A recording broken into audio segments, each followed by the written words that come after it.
मैं सरवाइव करने वाला हूँ 100 days in Minecraft hardcore, but मेरी हाइट होने वाली है सिर्फ 1 ब्लॉक की। 100 डेज के अंदर मुझे अपने लिए फुल्ली नेथराइट आर्मर बनाना है, वीदर एंड अंडर ड्रैगन को मारना है एंड अपने लिए एक बढ़िया सा बेस भी बनाना है। सो क्या लगता है 1 ब्लॉक की हाइट के साथ इस हार्डकोर वर्ल्ड के अंदर मैं सरवाइव कर पाऊंगा कि नहीं? Let's see. डे 1 को मैं इस वर्ल्ड के अंदर तो आ जाता हूँ, लेकिन मेरी हाइट इतनी ज्यादा छोटी है कि भाई मुझे खुद देखकर हंसी आ रही है। ये देखो पीछे मेरे सैंड का ब्लॉक है और उससे भी ज्यादा मैं छोटा हूँ। I mean, ये सैंड का ब्लॉक मेरे से ज्यादा बड़ा है। तो क्या लगता है मैं सरवाइव कर भी पाऊंगा कि नहीं इस वर्ल्ड में? मुझे खुद पता नहीं है भाई। तो सबसे पहले मुझे एक काम करना पड़ेगा, अपने लिए बेसिक्स टूल्स बनाने हैं। तो मैं निकल लेता हूँ सीधा यहाँ पर थोड़ी लकड़ियाँ कलेक्ट करने के लिए, क्योंकि मुझे बेसिक्स टूल्स बनाने थे। थोड़ी बहुत लकड़ियाँ कलेक्ट करके क्राफ्टिंग टेबल बनाकर मैं 2 चीजें क्राफ्ट कर लेता हूँ, एक एक्स और एक पिक एक्स, क्योंकि अभी इतने से काम हो जाएगा। और सामने यहाँ पर मेरे एक बहुत ही बड़ा माउंटेन था और हो सकता है वहाँ पर थोड़े बहुत आयरन भी मुझे मिल जाए, तो मुझे वहाँ पर जाना पड़ेगा। बट एक मिनट, यहाँ पर थोड़ी बहुत शुगर केन भी है जिनको मैं कलेक्ट कर लेता हूँ। उसके बाद बना लेता हूँ बोट और यहाँ से निकल जाता हूँ सीधा उस माउंटेन की तरफ। मेरी साइज इतनी ज्यादा छोटी है कि तुम देख सकते हो भाई, इस बोट के अंदर मेरे जैसे 4 लोग बैठ सकते हैं। भाई इतनी ज्यादा छोटी, लेकिन साइज छोटी होने की वजह से मैं कहीं पे भी जा सकता हूँ जहाँ पर भी मुझे 1 ब्लॉक की हाइट मिलती है। ये देखो बीच में यहाँ पर 1 ब्लॉक का गैप था, तो यहाँ पर मैं आ जाता हूँ और थोड़े बहुत स्टोन को कलेक्ट कर लेता हूँ। ओके, तो मैंने बहुत सारे स्टोन कलेक्ट कर लिए, लेकिन यहाँ पर एक शिप मुझे मिल जाती है और ये मेरे से ज्यादा बड़ी दिख रही है, ये देखो। बट इसको लगता है कि मैं छोटा हो गया तो क्या मैं मार नहीं सकता? ये ले भाई।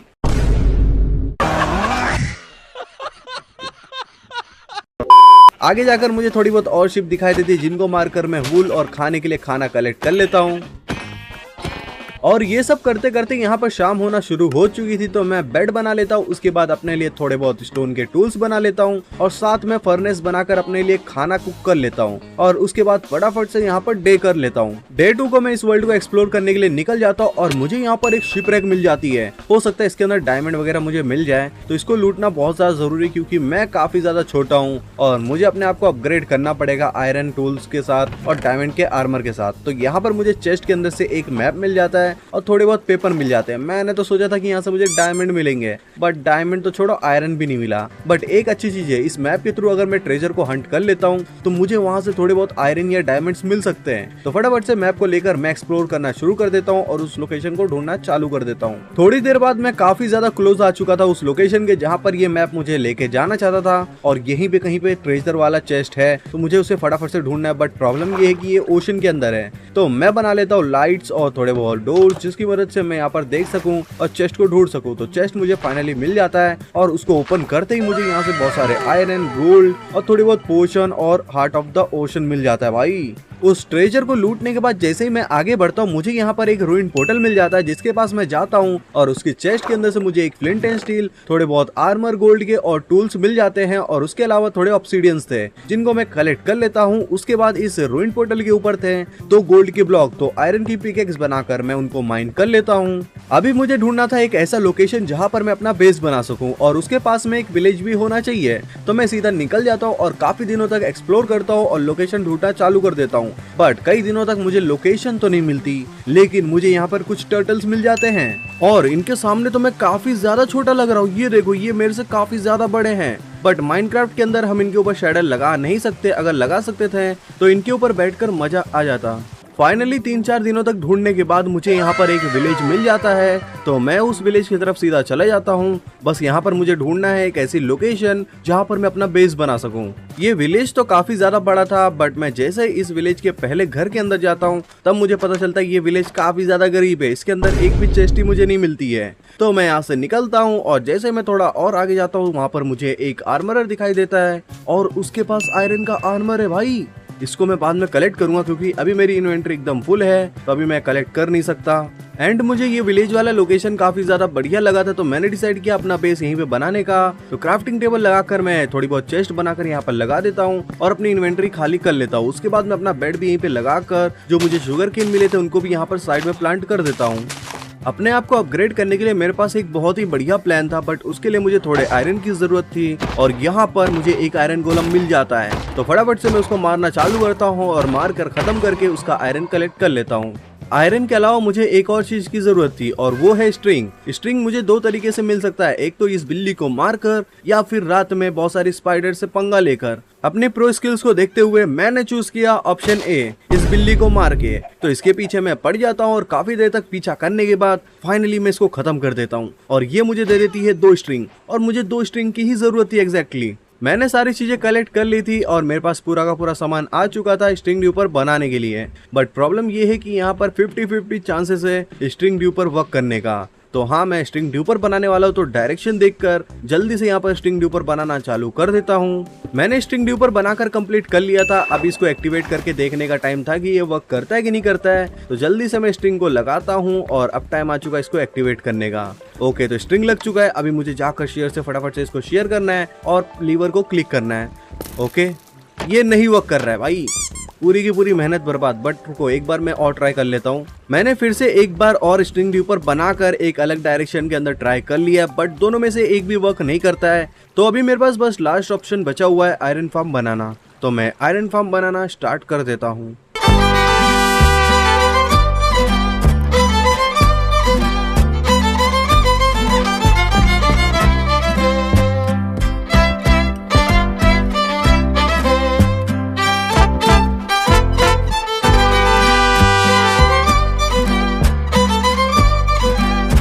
आयरन फार्म बनाकर मैंने कंप्लीट कर लिया था और ये परफेक्टली वर्क करना भी चालू हो चुका था।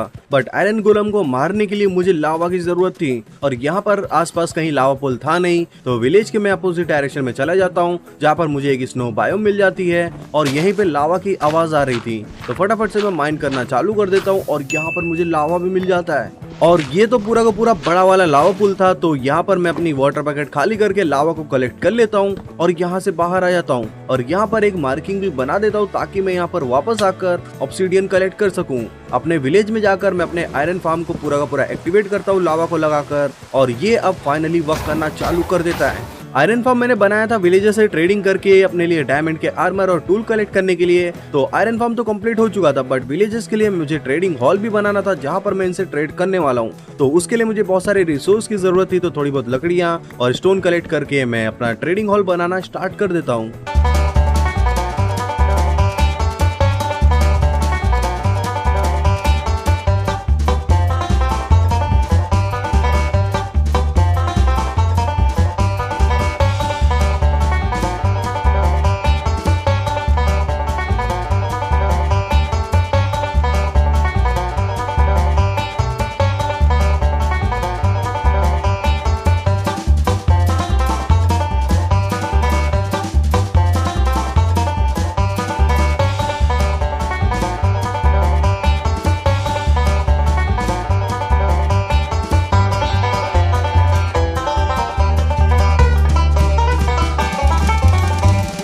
मैंने अपने मजदूरों के लिए ये घर बनाकर कंप्लीट कर दिया था और रात में सारे के सारे मजदूरों को बेड की लालच में इस घर के अंदर ले आता हूँ और बंद कर देता हूँ।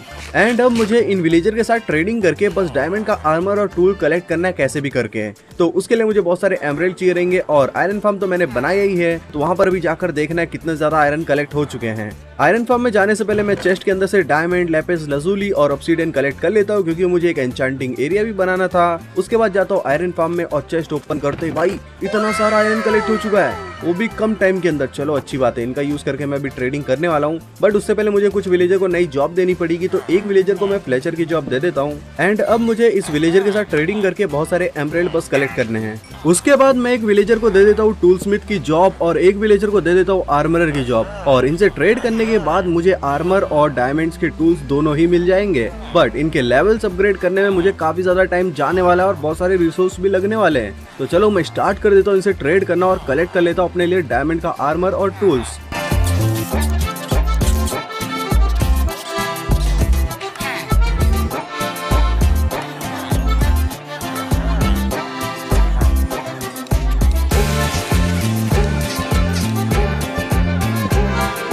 ओके तो फाइनली काफी देर तक ट्रेड करने के बाद मेरे पास डायमंड के टूल्स और स्वॉर्ड तो आ चुके थे, बस अभी डायमंड का आर्मर बाकी था। बट यहाँ पर विलेजर्स ने ट्रेडिंग करना भी बंद कर दिया था और मुझे और ट्री ग्रो करने के लिए बहुत सारे बोन मिल की भी जरूरत थी। तो मैंने डिसाइड किया एक मॉब फार्म बनाने का। तो मैंने बहुत सारे वुड कलेक्ट कर लिए जिनकी मदद से मैं अभी मॉब फार्म बनाने वाला हूँ और उसको मैं बनाऊंगा ओशन के बीच में। तो चलो मैं स्टार्ट कर देता हूँ ओशन के बीचों बीच एक मॉब फार्म बनाना।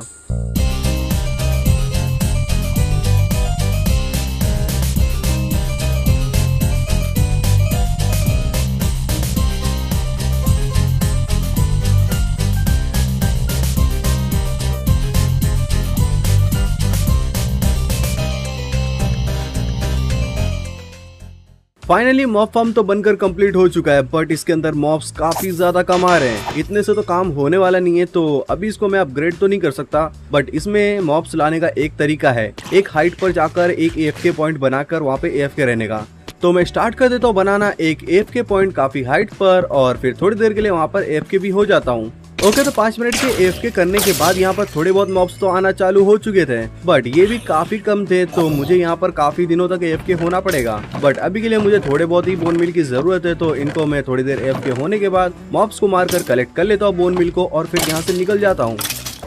वापस आकर सबसे पहले मैं अपना आर्मर ट्रेड कर लेता हूँ इन विलेजर से, बट इन्होंने जो आर्मर दिया था उसके अंदर एकदम बेकार एन्चांटमेंट लगी थी। तो मुझे भी इसके अंदर एक पावरफुल एन्चांटमेंट लगानी जिससे मैं अपने आप को सेफ रख सकूं। तो उसके लिए मैं एक बनाना शुरू कर देता हूँ एन्चांटिंग एरिया अपने ट्रेडिंग हॉल के बगल में और जल्दी से इसको बनाकर कंप्लीट करता हूँ और उसके बाद एक एक करके पूरे के पूरे आर्मर और टूल्स के अंदर एन्चांटमेंट लगा लेता हूँ।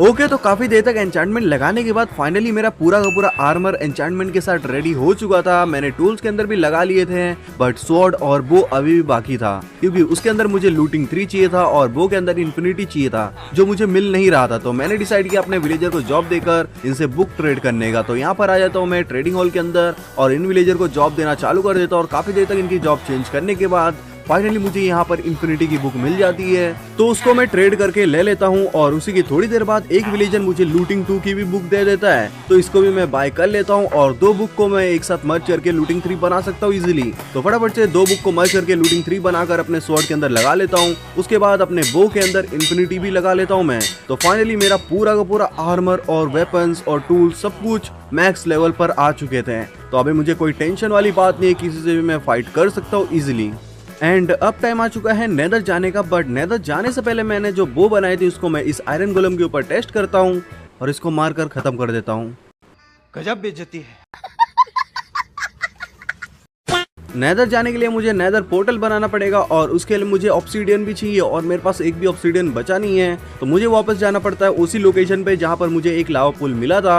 तो वहाँ पर जाकर मुझे बहुत सारे ऑब्सीडियन माइन कर रहे हैं और वो बायोम था स्नो वाला। तो वहाँ पर मैं आ जाता हूँ और फटाफट से पूरे के पूरे लावा को मैं ऑब्सीडियन के अंदर कन्वर्ट करके माइनिंग करना चालू कर देता हूँ।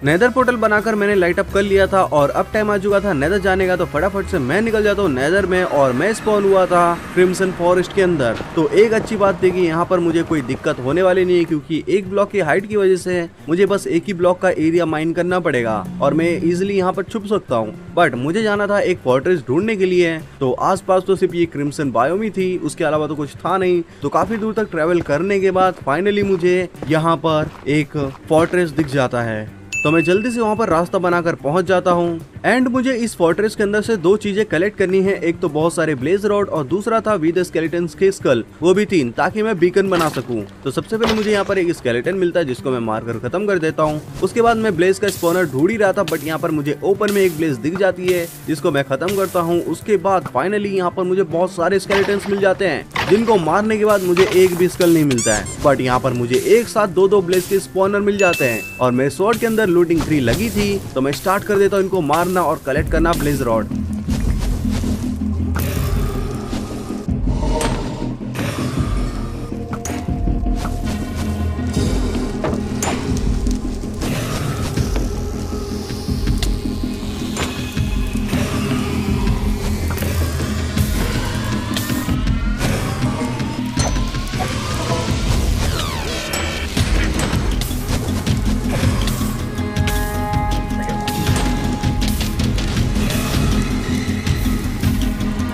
ब्लेज रॉड तो मैंने काफी सारे कलेक्ट कर लिए थे। उसके बाद मैं इस नेदर फोर्ट्रेस को एक्सप्लोर करना चालू कर देता हूँ और यहाँ पर मुझे चेस्ट मिलती है जिनको ओपन करके मुझे कुछ डायमंड्स मिल जाते हैं। तो उन सारी चीजों को मैं कलेक्ट करता हूँ। उसके बाद अब मुझे यहाँ पे विदर स्केलेटन्स को मारना था, बट यहाँ पर तो मुझे एक भी नहीं मिल रहा है और लूटिंग 3 होने की वजह से मुझे यहाँ पर टोटल 35 ब्लेज रॉड मिल जाते हैं, वो भी कम टाइम के अंदर। तो अभी मेरा मेन फोकस होने वाला है बहुत सारे विदर स्केलेटन्स को मारकर उनके स्कल कलेक्ट करने का। तो चलो स्टार्ट करते हैं और उनको ढूंढकर खत्म करना चालू करते हैं।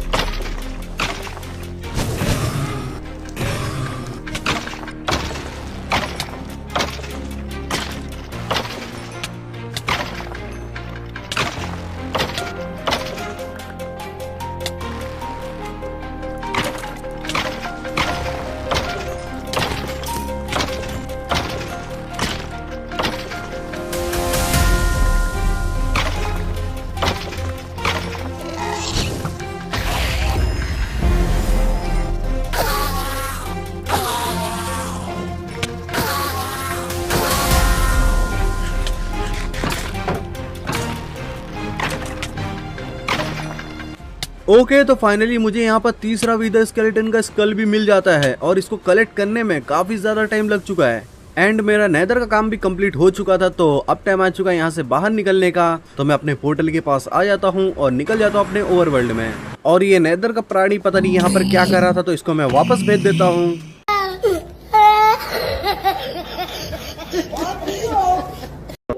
वापस आने के बाद मुझे पता चलता है कि जो मैं फाइट कर रहा था नेदर में, उसके चक्कर में मेरी पूरी की पूरी आर्मर की हेल्थ काफी कम हो चुकी है। तो मुझे इसको फिर से रिपेयर भी करना पड़ेगा, बट उससे पहले मैं वीदर को स्पॉन करके खत्म करने वाला हूँ और वीदर स्टार कलेक्ट करूंगा। नेक्स्ट बिल्ड में जो करने वाला हूँ उसके लिए मुझे बहुत सारे डीप स्लेट की जरूरत थी। तो मैं एक टनल बनाया था जिसके अंदर मैं वीदर को स्पॉन करने वाला हूँ और जब मैं वीदर से फाइट करूंगा और ये ब्लास्ट करेगा तो यहाँ पर बहुत सारे डीप स्लेट गिरने वाले हैं और इनको मैं कलेक्ट करने वाला हूँ। तो मैंने डिसाइड किया इस वीदर से आज मजदूरी कराने का। तो यहाँ पर मैं सोल सैंड को तो लगा देता हूँ, बट मैं विदर स्केलेटन के स्कल तो कलेक्ट करना भूल ही गया था। तो उसको वापस ऊपर जाकर मैं लेकर आता हूँ और अब टाइम आ चुका है इसको स्पॉन करने का।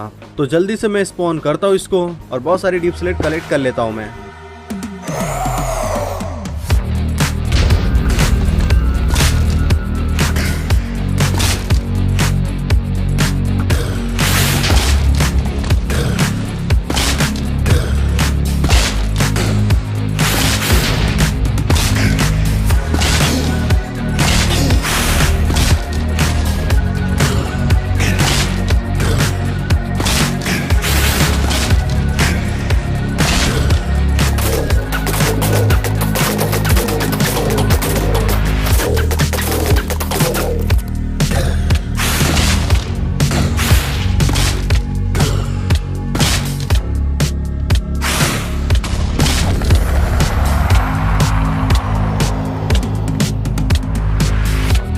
मेरा प्लान काफी बढ़िया काम करता है और मैंने वीदर की मदद से यहाँ पर बहुत सारे डीप स्लेट माइन कर लिए थे। तो जब मैं इनको कलेक्ट कर रहा था उस समय मैं भूल गया था कि मुझे वीदर का इफेक्ट भी लगा हुआ है और उसके चक्कर में मैं 3 हार्ट पर बचता हूँ। वीदर को मारने के बाद मैंने बहुत सारे डीप स्लेट और बहुत सारे टफ के ब्लॉक भी कलेक्ट कर लिए थे और मेरी इन्वेंट्री हो चुकी थी एकदम फुल। तो वापस अपने ट्रेडिंग हॉल में आकर इस पूरी की पूरी इन्वेंट्री को यहाँ पर खाली कर देता हूँ और अभी मुझे बनाना था बीकन। तो ऑब्सीडियन और ग्लास कलेक्ट करके मैं बना देता हूँ बीकन और फाइनली बीकन तो आ चुका था मेरे पास, लेकिन अभी मेरे पास इनफ ब्लॉक नहीं है पूरा का पूरा मैक्स लेवल का बीकन बनाने के लिए, क्योंकि मैंने सारा का सारा आयरन इन विलेजर से ट्रेड कर लिया था। तो सारा का सारा आयरन खत्म हो चुका है। बट ये देखो भाई, ये बीकन के साइज का मैं हूँ, मेरे पीछे ये बीकन लगा हुआ और इससे भी छोटा हूँ मैं। अभी मुझे एंडर ड्रैगन को भी मारना था, लेकिन मैंने डिसाइड किया एंडर ड्रैगन को खत्म करने से पहले मैं अपने लिए एक बहुत ही बढ़िया और प्यारा सा घर बनाने वाला हूँ। उसके लिए मुझे थोड़े अलग अलग टाइप की ट्रीज के लकड़ियां चाहिए थे। तो मैं यहाँ पर फॉरेस्ट के अंदर आकर ओके और ब्रिज के ट्रीज को कट करके इनकी सैपलिंग्स कलेक्ट कर लेता हूँ और यहाँ से थोड़ी बहुत लकड़ियां भी कलेक्ट कर लेता हूँ और वापस आ जाता हूँ अपने बेस में। इस बार मैंने डिसाइड किया अपने लिए घर जो मैं बना रहा हूँ उसको मैं अंडरग्राउंड बनाने वाला हूँ, ताकि वो काफी बढ़िया लगे और वो काफी ज्यादा बड़ा भी होने वाला है। और मेरे पास अच्छा खासा प्लान है, तो मैं उसको अभी एग्जीक्यूट करने वाला हूँ। लेकिन बहुत सारी लकड़ियां अभी मुझे कलेक्ट करना है, जिसके लिए मुझे एक नई एक्स बनानी पड़ेगी, क्योंकि उसके अंदर तो एफिशिएंसी सिर्फ 4 ही लगी थी। तो 2 एक्स को मिलाकर मैं एफिशिएंसी 5 बना लेता हूँ। और मेरे पास तो बोन मिल पहले से था ही, जो कि मुझे बहुत सारे विदर स्केलेटन्स को मारने के बाद मिला था। तो चलो मैं स्टार्ट करता हूँ रिसोर्स कलेक्ट करना और बनाना शुरू कर देता हूँ अपने लिए एक अंडरग्राउंड बेस।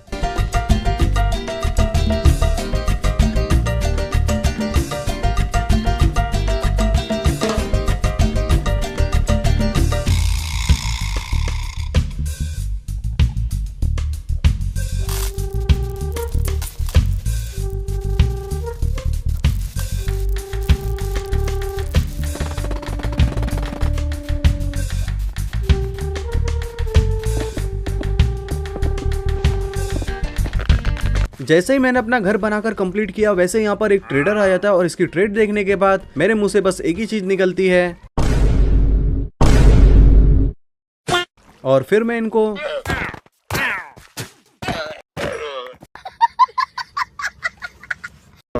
घर तो मैंने बनाकर कंप्लीट कर लिया था और उसमें से बहुत सारी लकड़ियां बच भी गई थी, जिनकी मदद से मैं स्टिक बनाकर अपने विलेजर से ट्रेड करना चालू कर देता हूं, क्योंकि मुझे बहुत सारे एमराल्ड चाहिए थे और अपने लिए एक नया आर्मर चाहिए था, क्योंकि पुराना वाला आर्मर तो पूरी तरीके से उसकी हेल्थ खत्म हो चुकी थी। तो जल्दी से मैं आर्मर बाय करता हूँ, बट अभी तक चेस्ट प्लेट मुझे मिली नहीं थी, तो मुझे फिर से ट्रेड करना पड़ेगा। बट उससे पहले मैं यहाँ से थोड़ी बहुत और लकड़ियां कलेक्ट कर लेता हूँ और वापस जाता हूँ ट्रेड करके और एमराल्ड कलेक्ट करता हूँ और उसके बाद चेस्ट प्लेट भी बाय कर लेता हूँ। एंड हाँ, जो ये मेरा घर तुम देख रहे हो, यहाँ की रिकॉर्डिंग करप्ट हो चुकी थी तो मैं इस वीडियो में उसको ऐड नहीं कर पाया, बट आगे जाकर तुमको ये घर प्रॉपर्ली देखने को मिलने वाला है। तो सारी चीजें कलेक्ट करने के बाद मैं दोनों आर्मर को मिक्स कर देता हूँ, पुराने और नए आर्मर को एक साथ, और फिर मेरा आर्मर पूरा का पूरा रिपेयर हो जाता है। एंड उसके बाद मैं बोर्ड बनाकर निकल जाता हूँ अपने उसी मॉब फार्म के अंदर, जो कि काफी बेकार काम कर रहा था, बट मुझे अब इसी से काम चलाना पड़ेगा क्योंकि मुझे बहुत सारे गन पाउडर की जरूरत थी। तो सीधा उस फार्म में जाकर मैं थोड़े दिन के लिए AFK हो जाता हूँ और कलेक्ट कर लेता हूँ जितना भी गन पाउडर मुझे मिलता है। बहुत सारी XP और गन पाउडर कलेक्ट करके मैं वापस आ जाता हूँ अपने बेस के अंदर, और जब मैं अपना घर बना रहा था उस समय मैंने इस नेदर पोर्टल को तोड़ दिया था। तो वापस इसको बनाने के बाद मैं इसको लाइट अप करके निकल जाता हूँ नेदर, क्योंकि मुझे भी बेशल लूटना था और अपग्रेडिंग टेम्पलेट और नेदराइट कलेक्ट करके लाने थे ताकि मैं अपने आर्मर को नेदराइट के अंदर कन्वर्ट कर सकूं। बट मेरा जो पोर्टल था वो काफी सिंपल सा था, तो मैंने डिसाइड किया उसको डेकोरेट करने का, और उसके लिए मुझे बहुत सारी ये रेड कलर की हुड की जरूरत पड़ने वाली थी, तो मैं उनको कलेक्ट कर लेता हूँ। उसके बाद बेशन ढूंढना चालू कर देता हूँ एंड फाइनली मुझे थोड़ी देर बाद यहाँ पर बेशन मिल जाता है सोल सैंड वैली के अंदर। तो यहाँ पर मैं माइन करके सीधा इसके अंदर जाता हूँ और अंदर जाने के बाद मुझे पता चलता है कि ये है बेशन जिसके अंदर ट्रेजर रूम रहता है। तो फटाफट से माइन करके मैं नीचे जाता हूँ क्योंकि वो ट्रेजर रूम नीचे ही रहता है और वहाँ पर चेस्ट भी होती है जिसके अंदर से मुझे अपग्रेडिंग टेम्पलेट मिल सकता है। तो सारे के सारे इन पिगलिन्स को मारने के बाद और हॉगलिन्स को मारने के बाद मैं सीधा जाता हूँ वहाँ पर और चेस्ट को ओपन करता हूँ, जहाँ से मुझे एक अपग्रेडिंग टेम्पलेट, एक नेदराइट इंगेट और थोड़े बहुत डायमंड्स के आर्मर और टूल्स मिल जाते हैं। इन सारी चीजों को मैं कलेक्ट करता हूँ और इसके बाद यहाँ पर जितने भी गोल्ड के ब्लॉक थे मैं उनको भी कलेक्ट कर लेता हूँ और निकल आता हूँ बाहर। बेशन के अंदर से मुझे बस एक ही नेदराइट इंगेट मिला था, जो कि इनफ नहीं था पूरे के पूरे आर्मर को नेदराइट के अंदर कन्वर्ट करने के लिए। तो मैंने डिसाइड किया अभी माइनिंग के थ्रू मैं एंशिएंट डेब्रिस को कलेक्ट करने वाला हूँ। तो फटाफट से वाई लेवल 15 पे आकर यहाँ पर माइनिंग करना चालू कर देता हूँ और मुझे पहला अपना एंशिएंट डेब्रिस भी मिल जाता है, जो कि लावा के अंदर से आता है। भाई मुझे तो लगा था कि मैं भी जल ही जाऊंगा, बट मैं बच गया हूँ। तो चलो बाकी के भी एंशिएंट डेब्रिस में कलेक्ट करना शुरू कर देता हूँ।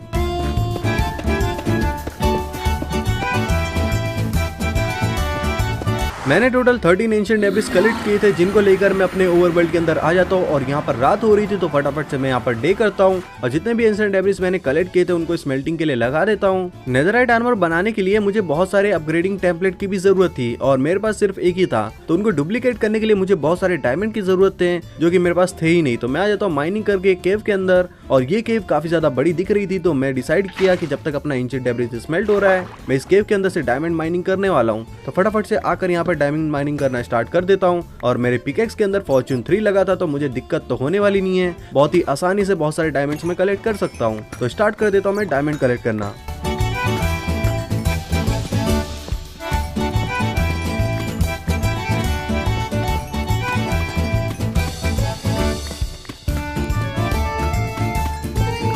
ओके, तो फाइनली फॉर्च्यून 3 की पिकेक्स की मदद से मैंने यहाँ पर बहुत सारे डायमंड कलेक्ट कर लिए हैं। बहुत सारों से मतलब है 1.5 स्टैक से ज्यादा, तो इतना तो मोर देन इनफ है। तो इनको लेकर चलो फटाफट से मैं ऊपर आ जाता हूँ और अभी मुझे अपने आर्मर को पूरा का पूरा नेदराइट के अंदर कन्वर्ट करना है। तो सबसे पहले मैं जितने भी अपग्रेडिंग टेम्पलेट कर सकता था उतने डुप्लीकेट कर लेता हूँ। मैं गलती से यहाँ पर 2 एक्स्ट्रा कर लेता हूँ, वैसे मुझे सिर्फ 4 ही की जरूरत थी। उसके बाद नेदराइट इंगेट बनाकर मैं एक एक करके पूरे के पूरे आर्मर को नेदराइट के अंदर कन्वर्ट करना स्टार्ट कर देता हूँ और फाइनली मेरा पूरा का पूरा आर्मर नेदराइट के अंदर कन्वर्ट हो जाता है। वैसे आप लोगों को नेदराइट का आर्मर ज्यादा अच्छा लगता है या फिर डायमंड का, कमेंट करके जरूर बताना। एंड फाइनली अब वो टाइम आ चुका है जब हम काले कौवे को मारने वाले हैं। तो फटाफट से एंड्राई क्राफ्ट करके और बहुत सारे पेपर्स को क्राफ्ट करने के बाद मैं बहुत सारे रॉकेट्स क्राफ्ट कर लेता हूँ एंड अब मैं जाने वाला हूँ उस काले कौवे को मारने के लिए। तो इतने रॉकेट्स तो मोर देन इनफ हो ही जाएंगे। तो सारी चीजें मैंने कलेक्ट कर ली हैं। अब एंड्राई को थ्रो करके मैं डायरेक्शन देख लेता हूँ जो कि मेरे अपोजिट डायरेक्शन में था। तो फटाफट से बोट लेकर मैं निकल जाता हूँ स्ट्रॉन्ग होल्ड को ढूंढने के लिए।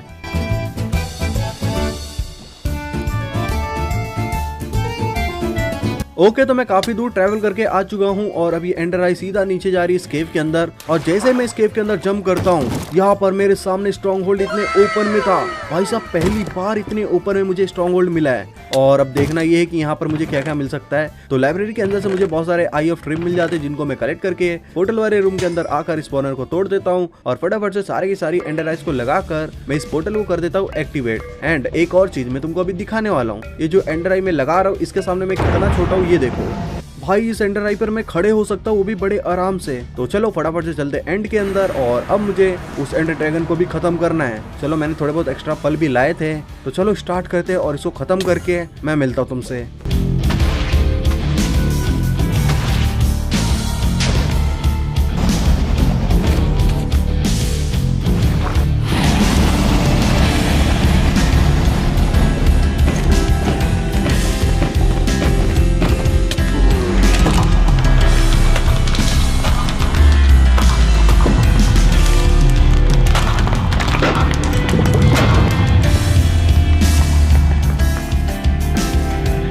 एंडर ड्रैगन को मारने के बाद मैं यहाँ से सारी की सारी एक्सपी को कलेक्ट करके निकल जाता हूँ इलाइट्रा कलेक्ट करने के लिए। और जैसे मैं पोर्टल से आता हूँ ये मुझे इस फ्लावर के ऊपर स्पॉन कर देता। भाई पोर्टल काफी ज्यादा नीचे और मैं स्पॉन इतने ऊपर हुआ था। तो यहाँ पर एक मार्क बनाकर अभी मुझे जाना है इलाइट्रा लेने के लिए। तो मुझे इलाइट्रा के लिए एंड सिटी ढूंढनी पड़ेगी। तो मैं एंड सिटी ढूंढना चालू कर देता हूँ और थोड़ी देर बाद मुझे दूर से एक एंड सिटी दिखाई देती जिसके अंदर एंड शिप थी। तो मैं पल फेंक देता हूँ और थोड़ी दूर बाद जाने के बाद मुझे पता चलता है कि यहाँ पर वॉइड था और मेरा पल वॉइड के अंदर गया है। अगर गलती से भी किसी ब्लॉक पे टच होता तो मैं भी उसके साथ वॉइड के अंदर चला जाता।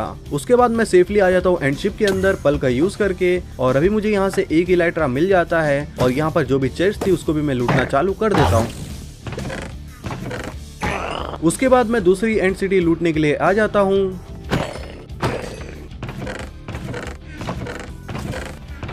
इलाइट्रा कलेक्ट करने के बाद मैं वापस आ जाता हूँ और अब मुझे वापस जाना है अपने ओवरवर्ल्ड में, क्योंकि मैंने एंडर ड्रैगन को खत्म कर दिया है। बट यहाँ से वापस जाने से पहले मैं यहाँ से बहुत सारे एंड के ब्लॉक कलेक्ट करने वाला हूँ, जो कि आगे बहुत ही ज्यादा यूज होने वाले हैं।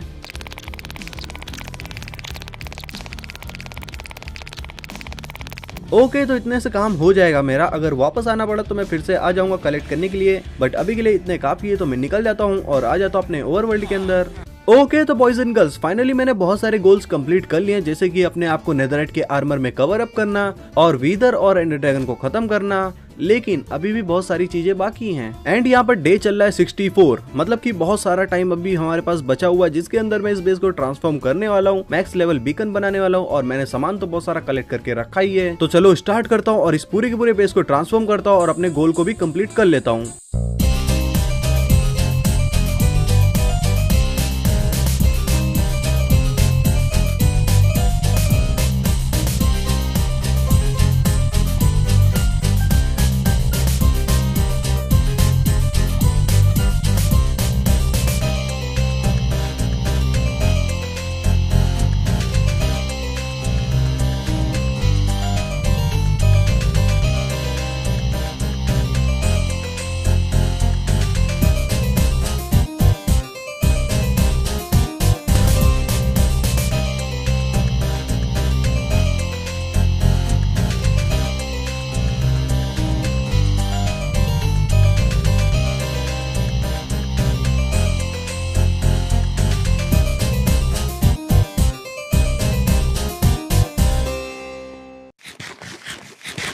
फाइनली मैंने पूरे के पूरे बेस को ट्रांसफॉर्म कर दिया है और अभी यहाँ पर डे चल रहे हैं 85, मतलब कि 15 दिन अभी भी बाकी हैं। बट हमारे गोल्स पूरे के पूरे कंप्लीट हो चुके हैं। तो लाइक का बटन जरूर दबाना और अब मैं तुमको बेस का टूर देने वाला हूँ। बट उससे पहले मैंने जितने भी ट्रिम कलेक्ट करके लाए थे अपने स्ट्रॉन्ग होल्ड के अंदर से, तो उनको मैं अभी अपने नेदरराइट के आर्मर के अंदर लगाने वाला हूँ। और मैं डायमंड का यूज करूँ कि गोल्ड का, एक काम करता हूँ गोल्ड का यूज कर लेता हूँ, काफी बढ़िया लगेगा। तो पूरे के पूरे आर्मर के अंदर मैं ट्रिम को लगाकर कंप्लीट कर लेता हूँ और अब मैं तुमको देने वाला हूँ इस बेस का टूर। तो ये है हमारा मैक्स लेवल बीकन, वो आयरन फार्म, और यहाँ पर मैंने पिकेक्स के कुछ स्ट्रक्चर्स बना लिए हैं और ये बेड क्यू यहाँ पर है। तो ये है नेदर पोर्टल जो कि काफी बढ़िया लग रहा है। उसके अलावा मैंने छोटा सा एक वीट फार्म बना दिया अपने ट्रेडिंग हॉल के बगल में और यहीं पे है अपने विलेजर का पुराना वाला घर जो कि पहले ये रहते थे जिसमें। और उसके अलावा मैंने यहाँ पर इसको डॉग बोलते क्या बोलते पोर्ट्स बोलते हैं, जो कि छोटे में मैंने बना दिया है, काफी बढ़िया लग रहा है, ज्यादा बड़ा भी नहीं है बट अच्छा है। तो ये रहा कंप्लीट व्यू हमारे बेस का। तो कैसा है कैसा नहीं कमेंट करके जरूर बताना। और हाँ, सिनेमैटिक तुमको लास्ट में देखने को मिलने वाला है, बट उससे पहले तुम बता देना कि तुम इस बेस को कितना रेट करोगे 10 आउट ऑफ। और मैं मिलता तुमको नेक्स्ट वीडियो में, तब तक के लिए बाय बाय।